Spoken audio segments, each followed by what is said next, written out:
నమస్కారం. హెచ్బి కృష్ణాచారి నేను తెలంగాణ దేశం లీడర్ యూట్యూబ్ ఛానల్ అధినేతగా మాట్లాడుతున్నాను. ఈరోజు గల్ఫ్ దేశాలలో వార్స్ జరుగుతున్నాయి.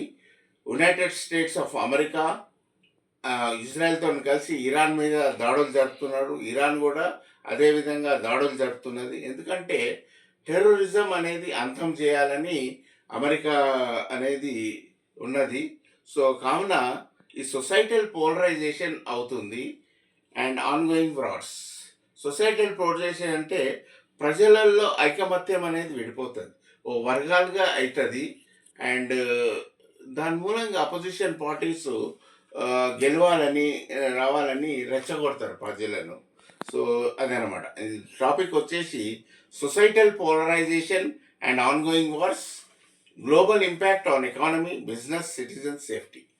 సో ఈ వార్స్ వల్ల ఉక్రెయిన్ రష్యా వార్ అవుతుంది, గత 4 ఏళ్ళు అయ్యి 5 ఏళ్ళు పడుతుంది. అండ్ నెక్స్ట్ ఈ గల్ఫ్ వార్స్ అవుతున్నాయి. సో దాని మూలంగా వరల్డ్ అనేది షేక్ అవుతుంది.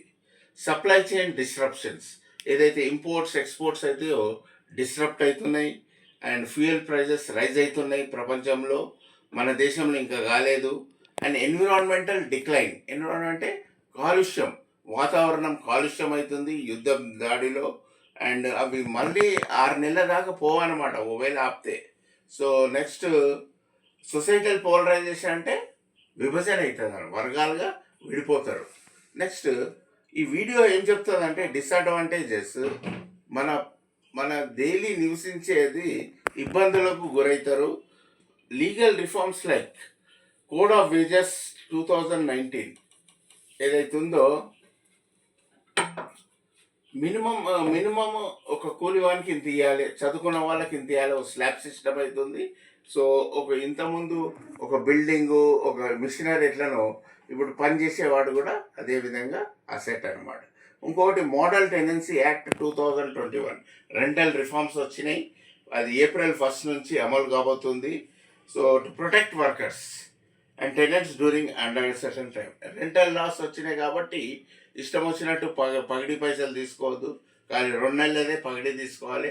రెంట్ ఇష్టం వచ్చినట్టు వసూలు చేయలేరు. దానికి ఒక రూపురేఖలు ఇచ్చిండు. ఏ సింగిల్ బెడ్రూమ్ అయితే ఎంత ఇవ్వాలి, ఎంత స్క్వేర్ ఫీట్లు ఉండాలి, డబుల్ బెడ్రూమ్ ఎంత ఇవ్వాలి, ట్రిపుల్ బెడ్రూమ్ అంటే ఎంత ఇవ్వాలి. సో కొద్దిగా లెక్క ఇచ్చిండు అనమాట. సో హరాస్మెంట్ చేయకూడదు, మనకూడదు. అండ్ రెంటల్ అగ్రిమెంట్ కూడా ఆన్లైన్లోనే మీరు అప్లోడ్ చేయాలి.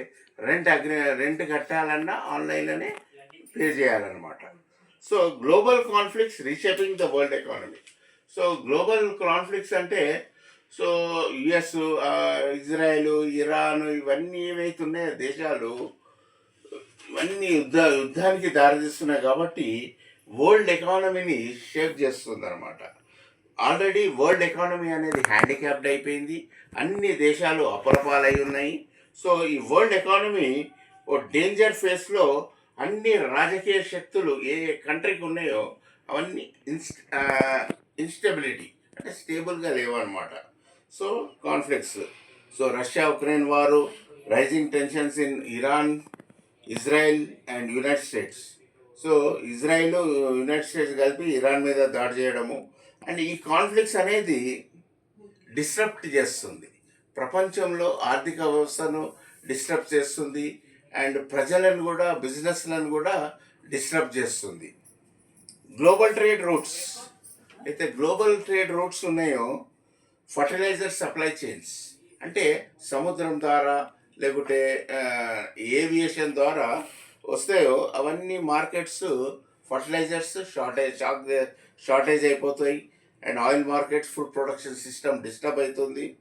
International trade operates under maritime. ఏదైతే ఇంటర్నేషనల్ మనం సప్లై చేయాలో ఎగుమతి దిగుమతులు, సో ఏ కంట్రీ వాళ్ళు ఆ కంట్రీ వాళ్ళు ఆక్కుంటారు అనమాట. ఈ కంట్రీతోనే నేను తీసుకుంటా, ఈ కంట్రీకి పంపిస్తా భారతదేశానికి. ఆ విధంగా ఒక మ్యాప్ తయారు చేసుకున్నారు ఈ కాన్ఫ్లిక్ట్స్ వల్ల. నెక్స్ట్ సో పర్మిషన్ కావాలి, దేనికన్నా పంపాలంటే పర్మిషన్ కావాలి. సో రిస్ట్రిక్టెడ్, లీగలీ రిస్ట్రిక్టెడ్ ఇవి. So next creating economic shocks for countries depending on global trade.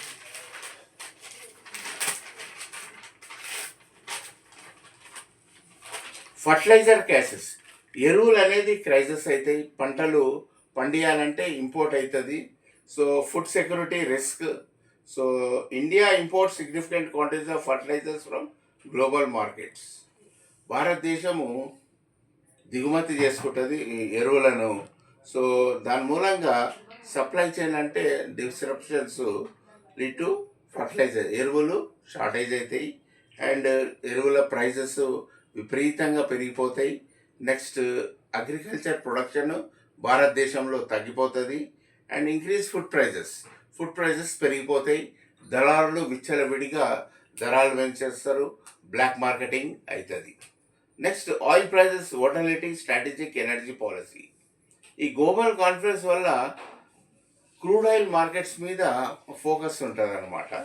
So భారతదేశము ప్రైమ్ మినిస్టర్ నరేంద్ర మోడీజీ చాలా తెలివిగా ఎప్పుడైతే ఉక్రెయిన్ రష్యా వార్ అయ్యిందో అప్పటి నుంచి అతను రష్యా నుంచి ఆయిల్ తీసుకొచ్చి పొదుపు చేస్తున్నాడు అనమాట. ఏళ్ళ నుంచి పొదుపు చేసేపటికే అతను ఎంతో కాన్ఫిడెన్స్గా ఉన్నారన్నమాట. సో దాని మూలంగా ఇది ఉన్నదన్నమాట.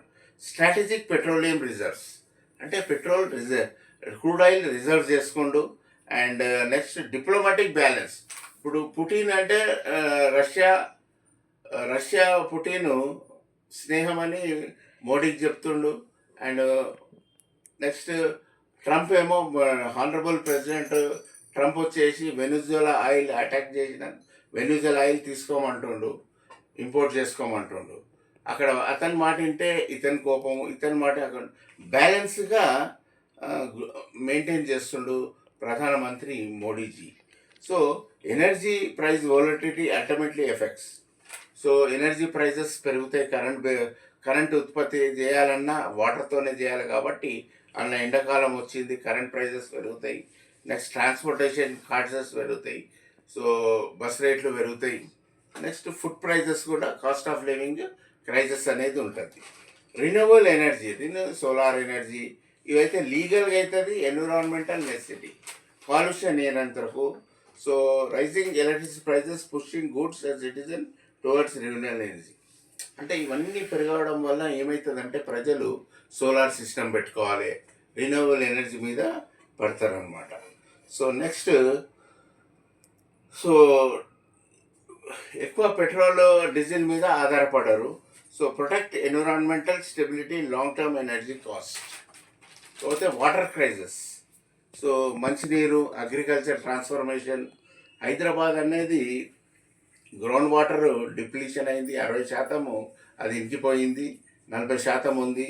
సో గ్రౌండ్ వాటర్లో ఎందుకయిందంటే ర్యాపిడ్గా అర్బనైజేషన్ పెంచుకోవాలి, ఆక్యుపేషన్ ఫుల్ అయిపోయింది.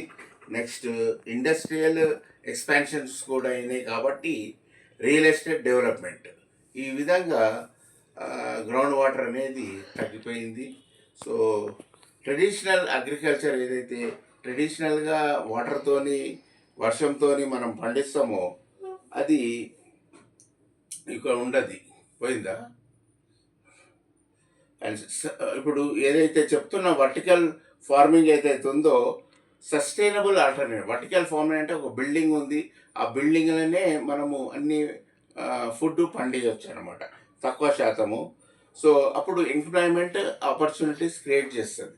కానీ ఈ వర్టికల్ ఫార్మింగ్ ఉత్పత్తి చేయాలంటే government of India, central government, state government ఐకమత్యంతో ఉండి ఇది ఒక ట్రైనింగ్స్, వర్క్షాప్స్ పెట్టి ఇవి డెవలప్ చేసి బిజినెస్ అనేది చేయాలి. ఇది ఆర్గానిక్ ఫుడ్ అనమాట. సో తిన్నా కానీ ఒంటికి బలంగా ఉంటుంది. So real estate expansion and agriculture land concerns. Real estate expansion ఏంటంటే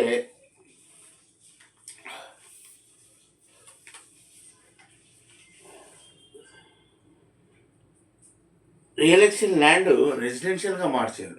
సో హైదరాబాద్ ప్రాంతంలో 600 విలేజెస్ ఉన్నాయి, పంట పొలాలు చట్టం కింద రియల్ ఎస్టేట్ వేస్తే నేరము.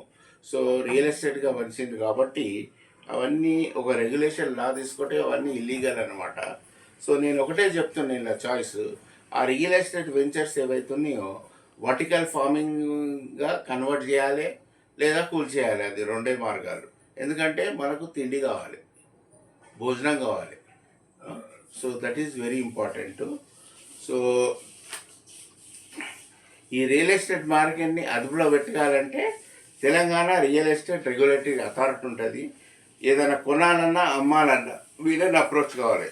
Telangana real estate regulatory. మిగతా వాళ్ళని పోతే మోసం అయిపోతుంది. Next, food safety and adulteration. ఎప్పుడైతే ఆర్థిక సంక్షోభం వచ్చిందో హైదరాబాద్ అనేది అడల్ట్రేషన్ ఫుడ్ కల్తీతోనే ఇది చేస్తారు కాబట్టి హోటల్స్లో. సో ఫుడ్ ఇన్స్పెక్టర్స్ ఫ్రీక్వెంట్గా ఇన్స్పెక్షన్ చేయాలి. And next, safe food supply and public health cannot be compromise during economic stress. Public health కాపాడే బాధ్యత గవర్నమెంట్కే ఉంది. Health treat. ఇక హాస్పిటల్స్లో అయితే antimicrobial resistance is a silence killer. ఎందుకంటే ఎంతోమంది ఎన్నో ఏళ్ళ నుంచి మందులు వాడతారు, యాంటీబయాటిక్స్. ఆ రెసిస్టెన్స్ పెరిగి ఏదైనా ఇన్ఫెక్షన్ అయితే అది తగ్గదనమాట. తగ్గక చనిపోతుండ్రు. అదొక threat. And fungal pathogen, super bug, multi drug resistance అనేది హాస్పిటల్లో గెయినింగ్ స్ట్రెంత్ అవుతుంది. అది ఫస్ట్ సర్జరీ ఎక్విప్మెంట్స్కు అటాక్ అయ్యి డాక్టర్లకు సేఫ్టీ ఉండదు. డాక్టర్ నుంచి పేషెంట్, పేషెంట్ నుండి పేషెంట్కు అటాక్ అవుతుంది. సో ఇది కూడా ఒక థ్రెట్ ఉంది, ఇన్ఫెక్షన్స్. హెల్త్ కేర్ సిస్టమ్స్ అనేది ఫెయిల్ అయింది హైదరాబాద్లో. సో గవర్నెన్స్ అనేది జాగ్రత్తగా ఉండాలి. సో పాలకులు అనేది మెయిన్ ఇంపార్టెంట్. హాస్పిటల్ కేర్ చేయాలి. ప్రభుత్వ హాస్పిటల్లో కూడా ఈ ఫంగల్ ప్యాథోజన్ అటాక్ అయ్యే ఛాన్సెస్ ఉన్నాయి కాబట్టి చాలా కేర్ తీసుకోవాలి. ఇకపోతే education, employment and skill transformation. ఏవైతే ఎడ్యుకేషన్స్ ఉన్నాయో అవన్నీ rapidly agriculture intelligence, digital transformation, automation. Agriculture intelligence అంటే ఏంటంటే వర్టికల్ ఫార్మింగ్ ఎలా చేయాలి, అదొక ఇన్స్టిట్యూట్ పెట్టాలి.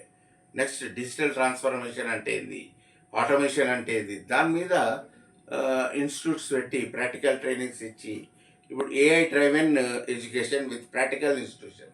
ఏఐ డ్రైవెన్ ఫార్మాలు ఏ విధంగా చేయాలి, ఐటీ సెక్టర్లో ఏ విధంగా చేయాలి, ఏఐ డ్రైవెన్ స్కిల్స్ యూత్కు నేర్పాలి. అంటే ఎగ్జిస్టింగ్ ఎవరైతే జాబ్ ఇన్సెక్యూర్ ఉన్నారో వాళ్ళకు కూడా నేర్చుకునే అవకాశాలు ఉంటే అప్పుడు యాజమాన్యం కూడా ఏఐ స్కిల్ ఇన్నోవేషన్ చేసినప్పుడు వీళ్ళు ఉపయోగపడతారనమాట.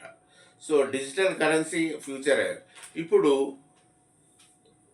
వరల్డ్ ఎకనామిక్ ఫోరం ఏం చెప్తుందంటే ప్రపంచవ్యాప్తంలో నోట్లు చెప్పడం బ్యాన్ లేదు. ఇక కొద్ది రోజుల్లో చిల్లర పైసలు కానీ నోట్లు కానీ ఉండయి. అంతా online, digital, video call, internet system ద్వారానే మనీ ట్రాన్స్ఫర్ చేసుకోవాలి. సో అదొకటి రాబోతుంది. ఇక బ్లాక్ దందా, బ్లాక్ మార్కెటింగ్ దందా అన్నీ పోతాయి. ఇక రాజకీయ నాయకులు అని నోటు ఇచ్చి ఓట్లు వేసుకోవడము ఇది ఈ ఏడాదికి ఎండ్ అయిపోయింది. ఇక లేదు ఇక. సో ఎవరైతే నీతిగా, నిజాయితీగా, క్రమశిక్షణగా కష్టపడతారో వాళ్ళే రాజకీయ నాయకులు. ఇప్పుడు నిజమైన చదువుకున్న వాళ్ళు రాజకీయ నాయకులుగా వస్తారు. Environmental crisis in urban city. Hyderabad అనేది గ్యాస్ చేంబర్ అయింది, పాయిజన్ అయిపోయింది. క్లీన్ ఎయిర్ మానిటరింగ్ అనేది చేయాలి. గ్రౌండ్ వాటర్ ప్రొటెక్షన్ చేయాలి. Climate fund utilisation. Climate funds government collect చేయాలి. జిఎస్టీ కలెక్ట్ చేసినట్టు క్లైమేట్ ఫండ్ ట్యాక్స్ కూడా కలెక్ట్ చేసి చెట్లు నాటాలి.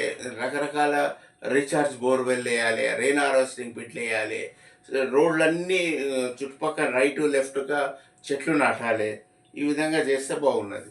Traffic control. ఇక traffic pollution and electrical vehicle challenge. ఇక్కడ ఎలక్ట్రిక్ వెహికల్స్ ఏమవుతున్నాయంటే ఇప్పుడు కొంతమంది కొన్న ఓల్డ్కు ఇప్పుడు 400 కిలోమీటర్ ఇస్తాను కారు అంటారు. కొద్దిగా ఓల్డ్ అయిపోయినాక 400 కిలోమీటర్లు ఇస్తలేదు, అది తగ్గి 200 ఇస్తుంది అనుకుందాం. అప్పుడు అందులో ఏముంటుంది, బ్యాటరీ, సాఫ్ట్వేర్, మోటార్ ఉంటుంది. ఖరాబ్ అయితే రిపేర్ చేయాలంటే కొత్త కారు వస్తుంది. సో ఇదొక థ్రెట్ ఉంది. సో రిపేర్ అయితే ఆడ పడేయాలి. ఇక వేరే ఇది ఒక ఛాలెంజ్ ఉంది. ఇన్నోవేషన్ అనేది చేయాలి. So inflation, cost of living crisis, fuel prices ఏవైతే రిజర్వ్స్ అయిపోతాయి ఆయిల్ భారతదేశంలో, అప్పుడు ఫ్యూయల్ ప్రైజెస్ పెరుగుతాయి. Next affect entire economy and transportation, manufacturing, consumer goods, cost of living prices పెరిగిపోతాయి. ఈ న్యూ వేజ్ క్వార్టర్స్ అనేది ఏప్రిల్ 1, టెనెంట్ రిఫార్మ్స్ కూడా April 1 నుంచే. So social transformation, changing cultural trends. ఇకపోతే ఇన్ని పెరిగిన కొద్దీ పెళ్లి చేసుకోవాలంటే ఇక కట్నం ఉండదు. ఇక బంగారం అనేది 2 లక్షలు దాటిపోతుంది. కట్నం పెట్టలేదు.